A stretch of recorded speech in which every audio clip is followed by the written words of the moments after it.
네, 안녕하십니까. 최인원입니다.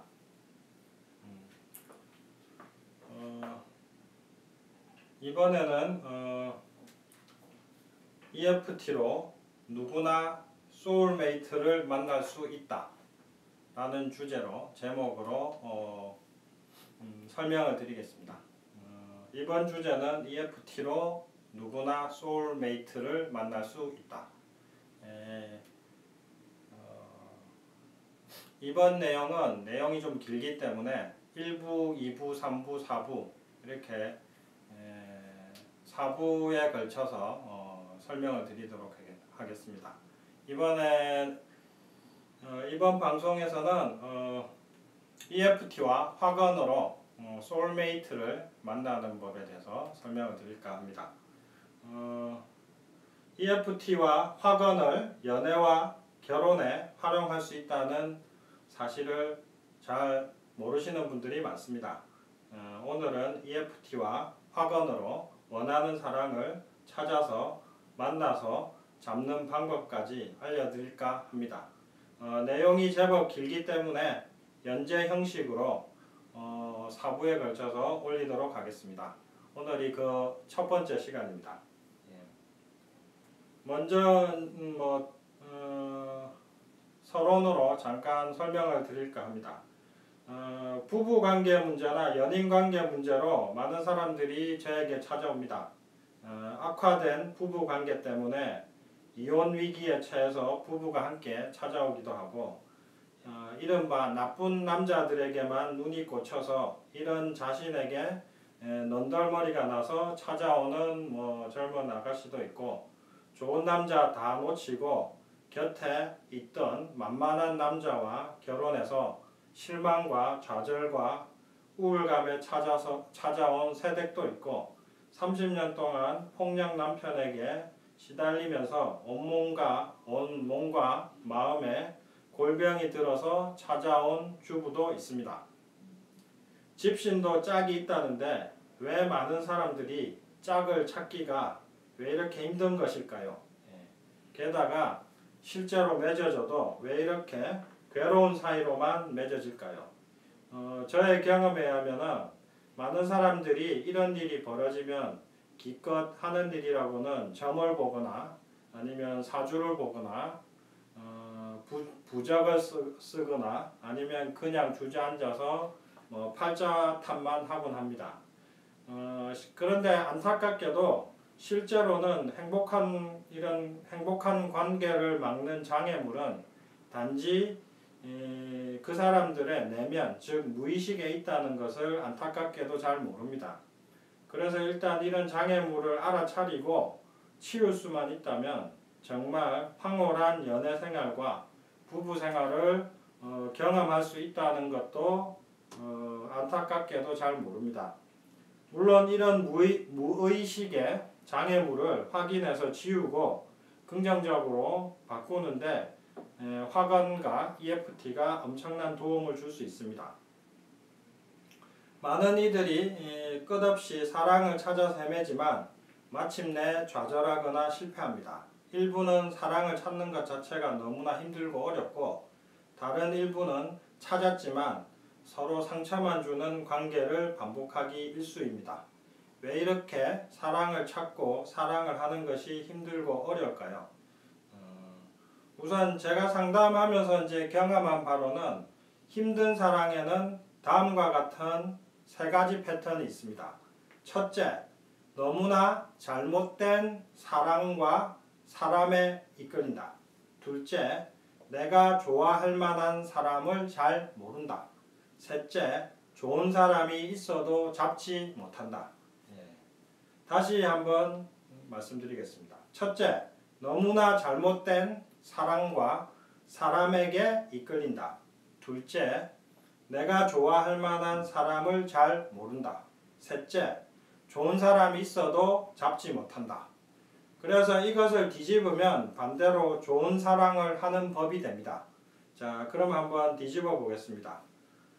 첫 번째를 뒤집으면 이렇게 됩니다. 첫째, 잘못된 사랑과 사람에게서 벗어난다. 둘째, 내게 맞는 사랑과 사람을 안다. 셋째, 이런 사람을 찾아서 잡는다. 이렇게 말씀드릴 수가 있습니다. 다시 한번 말씀드리겠습니다. 좋은 사랑을 하는 법은 이렇게 되겠죠. 첫째, 잘못된 사랑과 사람에게서 벗어난다. 둘째, 내게 맞는 사랑과 사람을 안다. 셋째, 이런 사람을 찾아서 잡는다. 자, 그 다음에 이제 서론은 이 정도로 말씀드리고, 그 다음 얘기는 잘못된 사랑과 사람에게서 벗어나기. 벗어나기에 대해서 설명드리겠습니다. 잘못된 사랑과 사람에게서 벗어나기.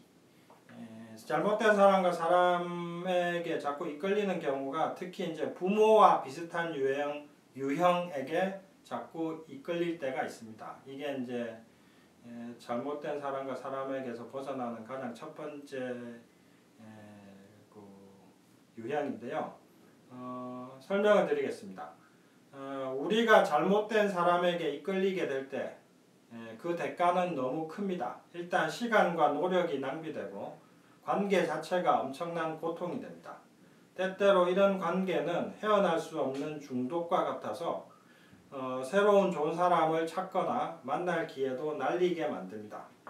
왜 사람들은 잘못된 사람에게 이토록 끌리는 것일까요? 왜 사람들은 잘못된 사람에게 이렇게 끌릴까? 거기에 대해서 이유를 설명드리도록 하겠습니다.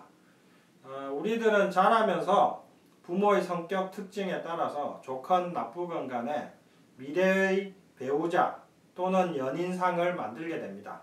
물론 이 과정은 철저히 무의식화되어 있어서 우리가 알아차리지는 못합니다. 그러다가 연애의 시기가 되면은 우리는 부모의 특징을 가진 상대에게 무의식적으로 이끌리게 됩니다. 이때 이제 좋은 특징은 문제가 되지 않지만 나쁜 특징은 당사자에게 큰 문제가 될 수 있습니다. 예를 들어 보겠습니다. 한 아버지가 있고 이 아버지는 여러 가지 장점을 갖고 있습니다. 지적이고 강하고 유머도 있습니다. 하지만 안타깝게도 너무 무심하고 차갑습니다. 자, 이런 아버지 밑에서 자란 딸은 지적이고 강하고 유머가 있지만 차갑고 무심한 남자가 이 지구상에서 가장 매력적이라고 느낄 가능성이 큽니다. 이런 여성은 종종 이렇게 말하기도 합니다. 무심하고 냉정한 것 빼고는 다 좋아. 하지만 때로는 이것도 매력으로 느껴져. 자, 너무나 익숙한 레퍼토리가 아닙니까? 다른 예로, 또 다른 예로 한 남자가 정이 많고 잘 베풀지만 심약한 엄마 밑에서 컸다면 그는 어떤 성향의 여자에게 끌리겠습니까? 아마도 엄마와 비슷한 모습의 여성에게 이끌릴 가능성이 큽니다. 하지만 꼭 아들은 엄마의 성향에 끌리고 딸은 아빠의 성향에 끌리는 것은 아니라는 점에 유의해야 됩니다. 종종 우리의 무의식의 숨은 배우자상은 엄마와 아빠의 통합된 모습일 수도 있습니다.